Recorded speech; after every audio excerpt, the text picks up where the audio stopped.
Ma Mission TV, le miroir du monde. Vous savez comment on a les autres causes le gouvernement et ya non. Donc quand peut-être l'Indien fallait pas bimsa gouvernement. Gouvernement bango ko 65 membres. Mais malheureusement to qui gouvernement bimité. Gouvernement 65 membres ndeko Martin pour quel but? Tous on a besoin bon ba réunioté comme bango bazalité et que leader na bango akei. Alors, pourquoi commandater Moutoubia, pourquoi continuer à Mouta représenter? Donc, Matoumou ne fait plus partie de la coalition Lamouka. Biso Lamouka, toza ni de loin, ni de près, la coalition na bango FCC Lamouka. Je le dis et je le répète. Lamouka n'est ni de près, ni de loin dans la coalition, la coalition na bango FCC caché. Donc, ce qui va constituer le gouvernement na bango, libre et entre les deux plateformes. Biso toza kunate. Mais ceux qui ont monnaie du moins, moto moko ya Lamouka bimina kati, on ne sait jamais la politique na bango, mais on a moutona directement d'office aza exclu du parti soit de Lamouka. Donc moto a kokende na gouvernement na bango et ko la sous forme auto benga na français ya débauchage. Donc coalition ko débaucher bato wana, pemba mo bato ba ko perdre crédibilité na bango, ba ko perdre place na bango na kati ya coalition ou to na kati ya parti. En tout cas pour na poste ya porte-parole opposition Limsa, je me réserve. Hein? Pourquoi je me réserve? Parce qu'en a 4 coalition, il y a 4 leaders. Il y a 4 leaders, on a Tozana Moïse Katumbi, Martin Fayoulou, Jean-Pierre Mbappé Mozito. Parmi Bango 4, Toko Kolobate que Léona s'est décidé que Moutouté a comme porte-parole. Mais sur total, logiquement parlant, on est analyse Nangaï. Mon toko comme porte-parole, logiquement parlant, c'est mon point de vue en Gaï. Et quoi que mon amboka Martin Fayoul. Quand on répond dans 94, les places années à prise en charge des enseignants et ben auprès des parents. Depuis 94, si tu commune à 2019, ça fait combien d'années? Oh, bah parents seront toujours enseignés en charge. Alors ceux qui le connaissent est longué. Plutôt décrire chaque fois que prise en charge des enseignants des parents est longue. Il faut essayer gratuité on a salama effectivement to comme on a mois de septembre de kotozaka toujours na yo to ko tourner mission peut-être to ko sala ba ronde dans l'école ya l'état pas privé hein to ça ronde dans l'école ya l'état to tourner réellement ceux qui banana bazongi ndengwana ministre après ya président ministre après ya premier ministre ministre après ya parlement ça soni pe bozoba au comme on a mboka lokola France ba dans billet ya budget pardon il y a 500 milliards d'euros. Mais bazaka na 22 ministres PAM. 22 ministres. Surtout Zunda qui c'est à Congo, il y a Congo en face. Bazaka na budget combien? Mais bazaka même pas na 65 ministres. Surtout sur Angola. Budget Angola zali 4 plus que Yabiso. Mais bazaka na combien de ministres kuna? Oyo lobi bando botama. Nano yoka batango fele. Mata se koza mwana botami kana ba na 97 98. Mawa démission na bibongo 97 98 te.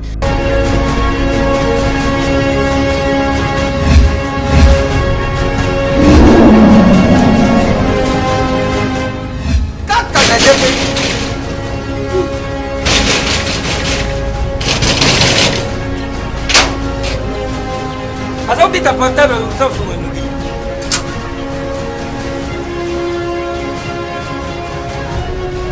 Isso é Ah merci. CPX. CPX ici c'est la station. CPX c'est Dabaka. Louis. Ah, Isaneyo, Mengait. Ah, oh yo l'équipe. On a l'équipe où il y a pas seulement Mengait. Ah ma chère. Ah ma chère. Ah, allez le oh yo. Ah, bisa to mesana kanda te. Awa mutu nyoso soka koti. Abi makanese. Mais ma chère. CPX. Oh ils arrivent CPX. 10 ans de service. 10 ans de service. Numéro 1 na makambo kotita biloko uta Londres peki sasa. Batate ebele bakufi badali na sama bele. Oh soku namsi bango bando yoka moko likamu na ye. Zitana bazasi msusu bazala cause ya bamatanga msusu. Ah! Tango na yoka kiri soyule JPX mbala moko. Na Kinshasa adresse na biso ezali moko na Lopoli 73. Ah parti place tozali. Facile na Londres kuna ezali kaka na esika stade ya Tottenham ezalaka njinga. Esika bana na biso bazali. Et puis pourquoi c'est la T? GPX ezaka kaka moko. Boyo, badongola misa, busakewa, butiba désordre, bukei, busali makamabila ba désordre, bukomoruka, bubibisa, répétition, ya ZPX. Réputation. Répétition. Réputation. Récitation. Phénomène de réputation. Constipation. ZPX numéro 1, ya French Congolais na Londres.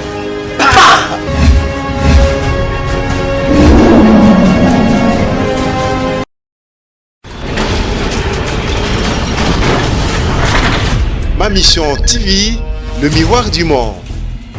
Alors Maman Denis, biso tout toyeba ke mwana mboka Freddy Matungulu ndenge alingaki azwa vraiment pour coordonner la muka, mais est-ce que na rencontre o bakutana ki wana mwana mboka pe Matungulu atindaki pe mutu moko aya pona tema kezaki mandat na ifaka zwa, est-ce que atindaki eta mutu moko pona rencontre na isala matin na présence ya mutu na e?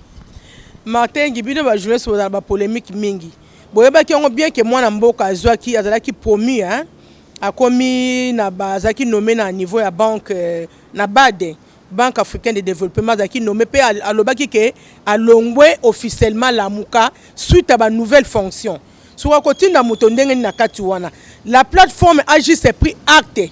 Il y a départ na ye na kata communiqué final komona, ils ont pris acte il y a départ ya Antipas Mbusa Nyamusi pe départ ya Matungulu.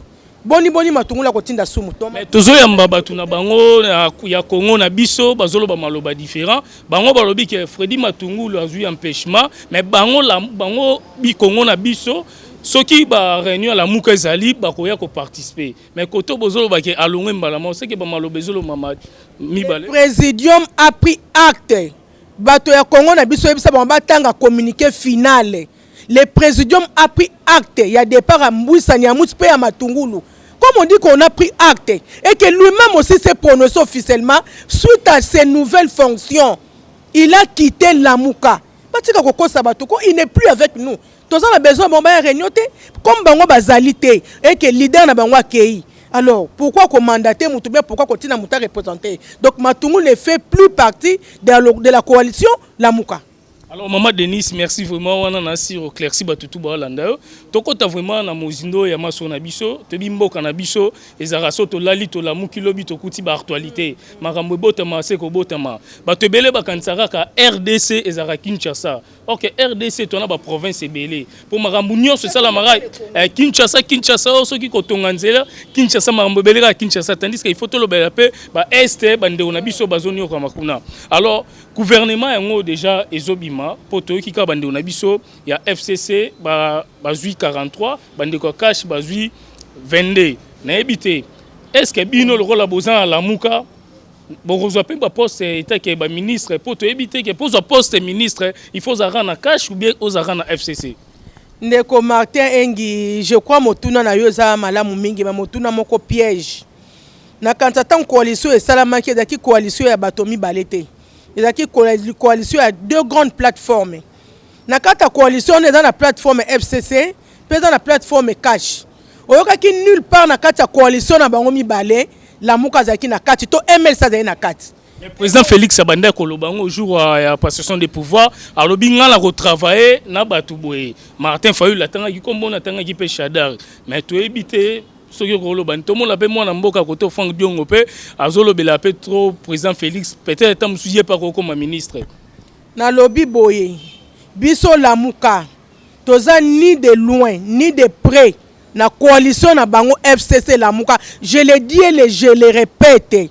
La Mouka n'est ni de près ni de loin na kata coalition, la coalition na bango FCC caché. Donc ce qui va constituer le gouvernement na bango libre et entre les deux plateformes. Biso toza kunate. Mais ce qui ont dit moins moto moko ya la Mouka bimi na kati on ne sait jamais ba politique na bango mais wana mumuto na directement d'office aza exclu du parti soit de la Mouka. Admettons quand moto MLC. OK le moto MLC va nommer ministre. Pensez-vous que moto va nommer ministre sans pour autant qu'il soit mandaté officiellement par les porteurs à toujours membre de la biso? Directement il sera radié. Pour ton information, gouverneur Nani, Gentini Ngobila, webi kasaki gouvernement na ye. Na kata gouvernement nommé moko na biso na kati. Webi soro ya mutuana, il est radio du parti. parce qu'il n'a pas été mandaté par les partis. Donc moto a kokende na gouvernement na bango et kozala sous forme auto benga na français ya débauchage. Donc coalition ko débaucher bato wana pemba mo bato ba ko perdre crédibilité na bango, ba ko perdre place na bango na kati ya coalition ou to na kati ya parti. C'est ça la logique. Donc so tokoloba ke la muka boko travailler na président Félix Tshisekedi te na mboka o. Ti jouer mandat ne ko sila ko longwa nde boko mo travailler ensemble dans gouvernement. Ko travailler na coalition wana ta mokolo moko te la muka to travailler te à moins que naza ko préciser bande ko boyo kanga à moins que ce qui est là comme que 100 000 sortes dans la communauté internationale sous forme de table ronde, sous forme de négociation, sous forme de dialogue par exemple. On va dire que tous à la bisognoso autour d'une table avec une médiation internationale, là c'est possible. Et puis on a changé connotation dans la coalition cash FCCT. On a comme un comme sous. En ce moment-là, peut-être que la muka kokota au nom de l'intérêt de la nation, mais qu'on soit biso tokota kato coalition to tavana bango ça en tout cas faut pas rêver. Alors maman Denis na ebité mboka na biso ezokende wapi tango ozoyoka Ebola ezo déranger batou mais toko kosilisa yango te ba pasi batou bazolela koto non président za bien kokumisa président eza mabete mais quand même que to EDP na makamsu et salama aza mwana mboka o lelo akamba mboka o mais biso pe population to EDP misala et salama malamu na mboka na biso ndeko Martin soki yo makaniso za nango population nyonso to na ngona mboka oyo je crois mboka ko changer. Tant moto ko leka na télévision za ko plébisciter, aza ko adorer même moto. Mais alors que na l'est ya mboka batu bada ko souffrir. O utu le maladie Ebola awa. Yo quand Ebola bobota mi ponani. Ebola be signification Ebola zani. C'est une maladie à sale justement. Pourquoi? Parce que mboka na biso zali tellement sale. Mboka zali impropre, mboka zali insalubre. Yo quand Ebola ko yo ko na poto. Okoyoka Ebola bamboka msu bazali bien urbanisé, bien modernisé. Ebola saka na Congo parce que Congo ezali c'est. Maman a dit msu toyoka lango même ko soni, ko mettre lango tangwa sur le plan international pour que monde mobimba yoka. Nous sommes trop sales, biloko msu za soni. Ce qui le Congo est comme développé. Nous sommes un pays sous-développé. Mais surtout comme le développé ba maladie on a même na mboko na biso et ko exista ka susté. Yo so yoka na poto ba malaria exista ka. Ba microbe soki chikungunya yoka na ponosa ngo bien te na poto yoka chikungunya wana atana banda ko ba konzia na RDC ba maladie ezalaka te okoyoka chikungunya non soki maladie ezali na kati ya Congo na ba konti pe bazali frappé et ça te que soki yo petit peuple ezali frappé na Ebola et que mokonda likola za la frappé te parce que y pas de na Congo la population congolaise azali trop azana bakuta azali trop ça te mazali arbitré na insalubrité dans le monde na Congo mobimba pas seulement Kinshasa toutes les provinces de la ville de Kinshasa so tali paysage même ya magoma on ya ba est wana ndeko koyoka mawa pourtant chaque fois bazo boma moto na kata zamba poli atikali mikuwa yo quand tu sors ezani na bato ya ville wana so ko zanini propagation ba maladie facile bazo boma moto facilement oroka babomi moto msusu bato pe bazali sous informé moto wana na zamba vimbi akufi a se décomposer car sur place ne yango biti ba maladie wana so yela biso na kata Congo. Donc ceux qui te mettre fin na ben sécurité te mettre fin na salité je crois to kolobela suma mabebolo na ba chikungunya na Congo te c'est que kawana nyonso to boki la ba konzia mboka na biso parce que bazo négliger population siko so to boki li ba konte to boki no banani ezali kaka ba to boki toujours na ba décideurs parce que ce sont eux qui dirigent les pays. Alors merci vraiment maman Denis. Nasir ils ont posté moronga na toutes nos questions surtout porte-parole il y a porte-parole opposition o ya kolobela vraiment bino bato boza penda bo opposant na mboka o déjà ba loba ba ochape poste wana na ebité mais soteli la mukande bino boza bo opposant siko à part bino to apena ba parti misusu o lelo ba féliciter bino même ba féliciter pe président Félix Tshisekedi na opeso nde tilikanisi so na loba ya mwana mboka na ndenga mabete mwana mboka Franck Diongo a féliciter bino marambo salara mais koto pa a féliciter pe président de la République na ebité pona poste wana bino bo mo na ndenge nini pona poste ni porte-parole en tout cas pona poste ya porte-parole opposition au limsa je me réserve hein. Pourquoi je me réserve? Parce qu'en a 4 coalition, il y a 4 leaders. Na 4 leaders, on a Tozana Moïse Katumbi, Martin Fayoulou, Jean-Pierre Mbappé Mozito. Parmi bango 4, Tokoyo Kolobate que Léona s'est décidé que Moutoutel a comme porte-parole, Bakoyo Kana. Mais sur total logiquement parlant, logiquement on est analyse langai.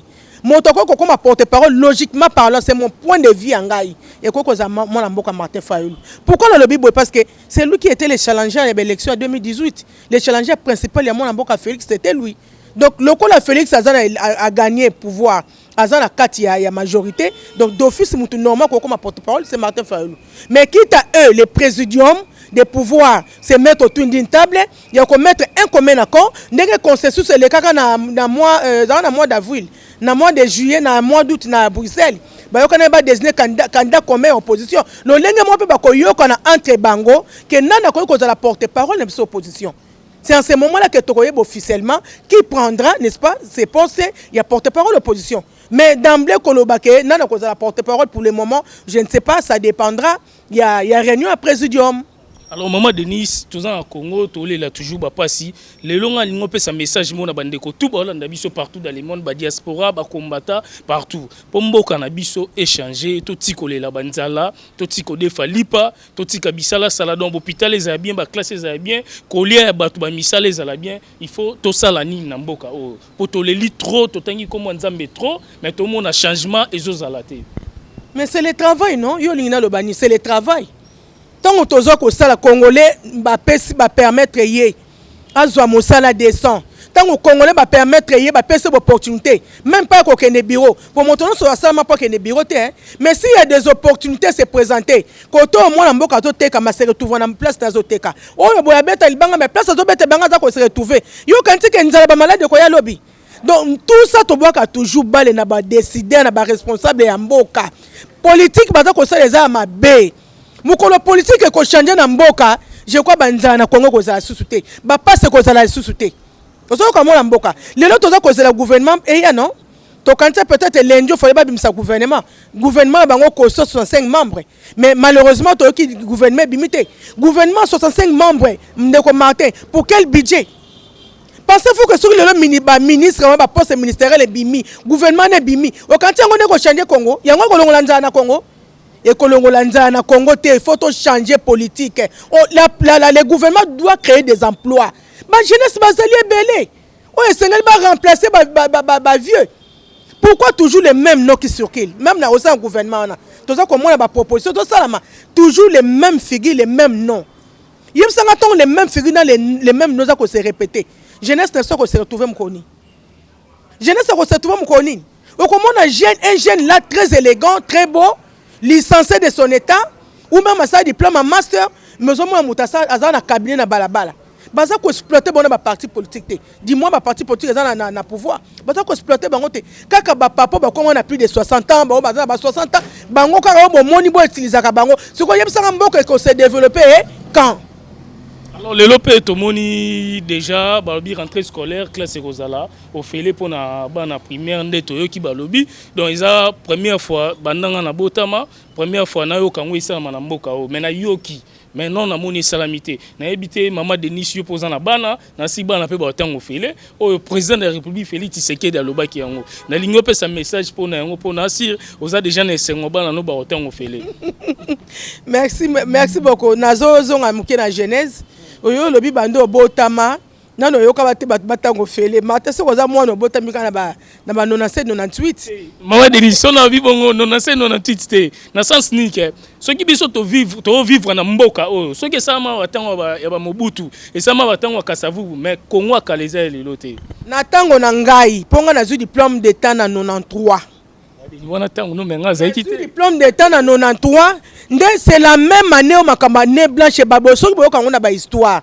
Nous avons étudié pas gratuitement mais à l'époque biso to tanga na tika ko yoka tam ko moto ba bengana na l'école na tika na mona ngote les parents payaient un montant mais un montant là ezaki vraiment insignifiant.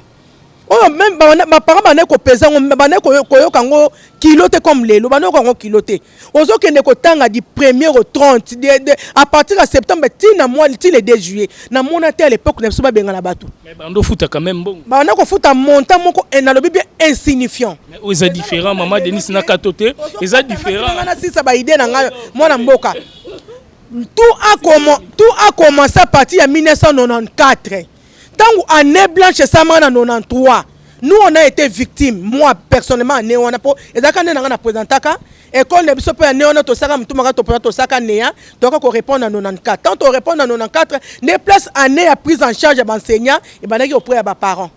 Depuis 94, si tu comme en 2019, ça fait combien d'années? Oh, bah parents sera toujours enseigné en charge. Alors ceux qui le connaissent est longwe. Pour te décrire chaque fois que prise en charge ya enseignant ba parents est longwa. Mais ceux qui réellement ba osala moi né oyo, coup de chapeau.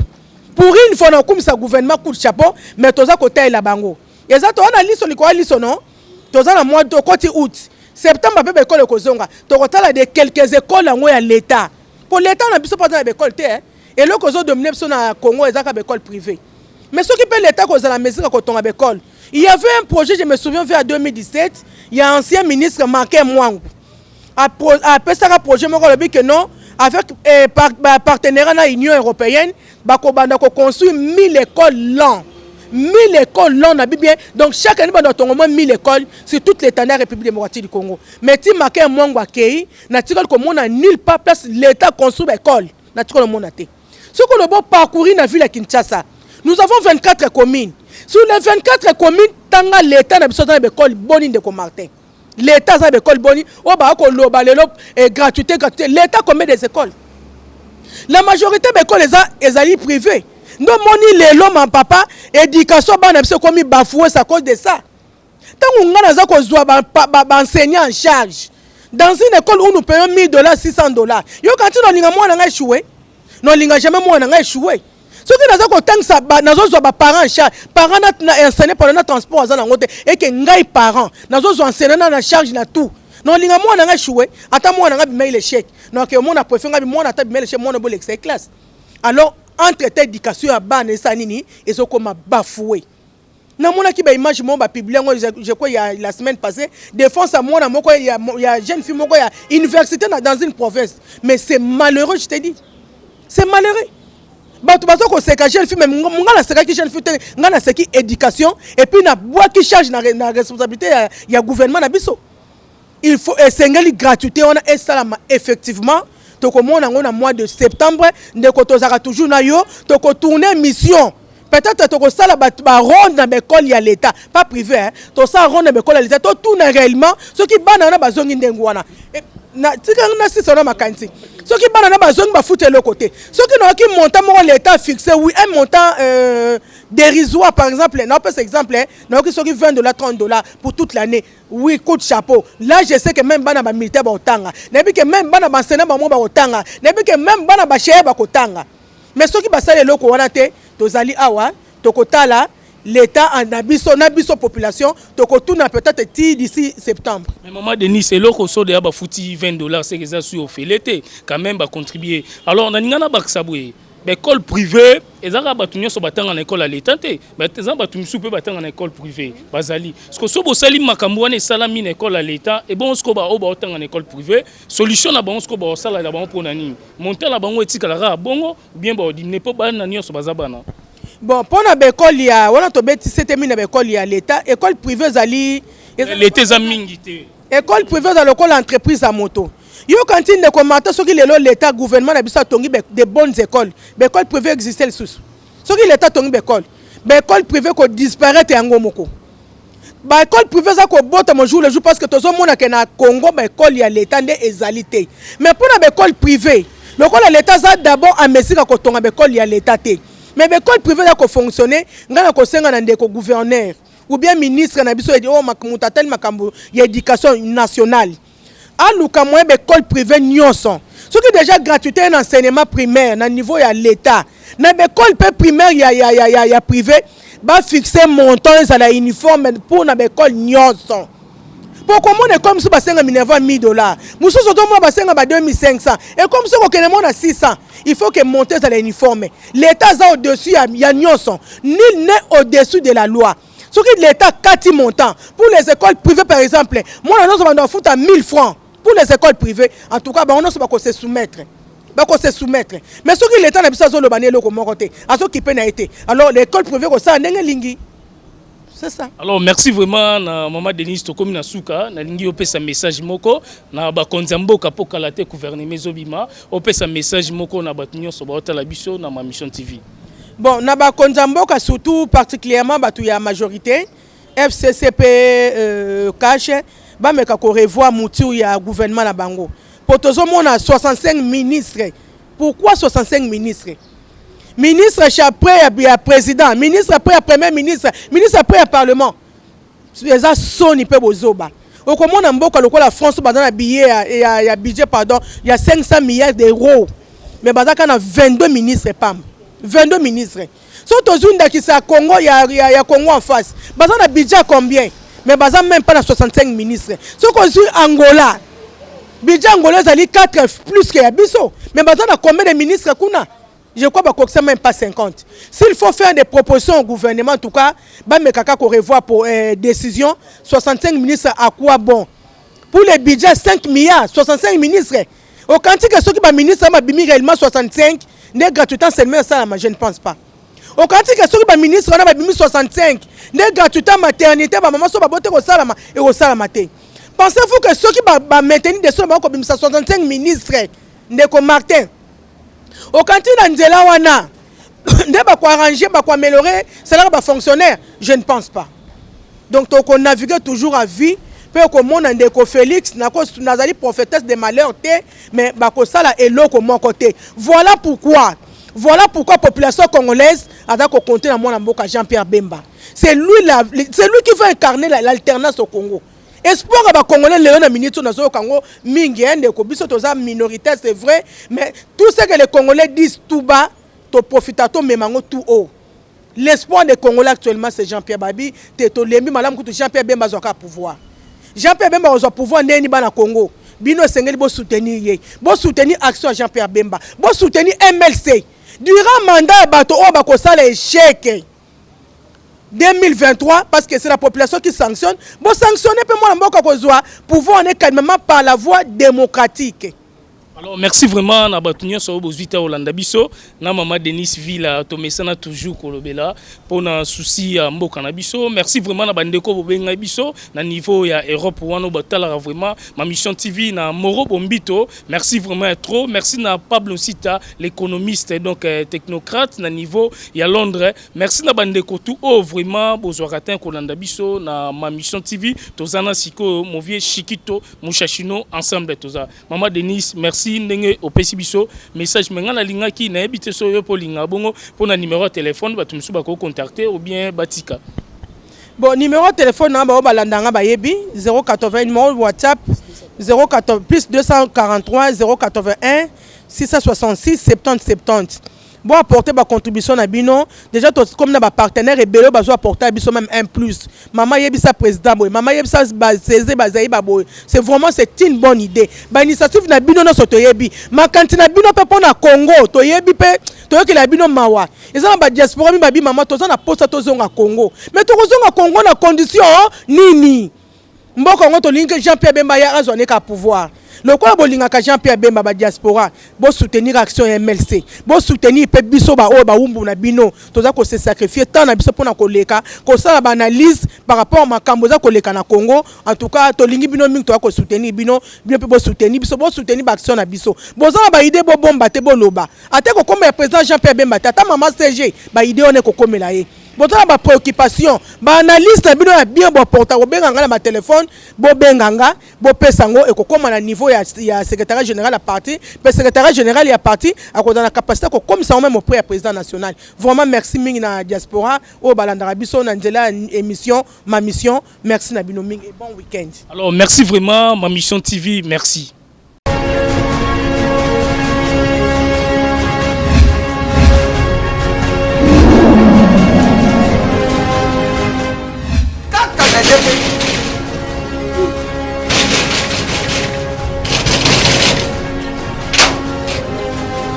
Azao bita portable uzao funga nuki.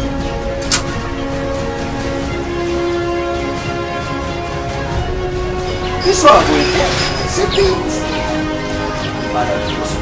Ah merci. CPX. CPX ici c'est la station. CPX c'est un vacances.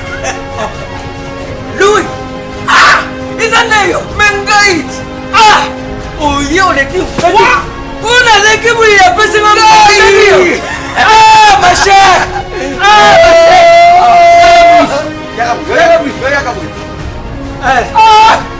Allez, le bif. Oh, yo. Bisa to mesana kanda te. Awa mutu nyoso soka koti. Abi makanese. Mais ma chère. Oh, ils allaient GPX. 10 ans de service. 10 ans de service. Numéro 1. Na makambo kotita biloko uta Londres pe kisasa. Batate ebele bakufi bazali na sama bele. Oh, soku namsi bango bandu yuka moko likamu na ye. Bizali na bazasi msusu bazali ba cause ya ba matanga msusu. Tangu na yuka kiri sorule GPX mbala moko.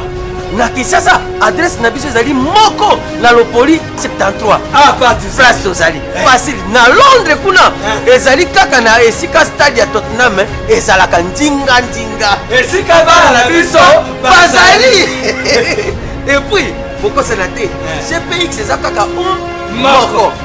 Boyo badongola miso Busakewa, buti batezode, bukei, busali makamabila batezode, bukomoruka, bubibisa, répétition, ya GPX. Réputation. Phénomène de réputation. GPX, numéro 1, ya French Congolais, na Londres.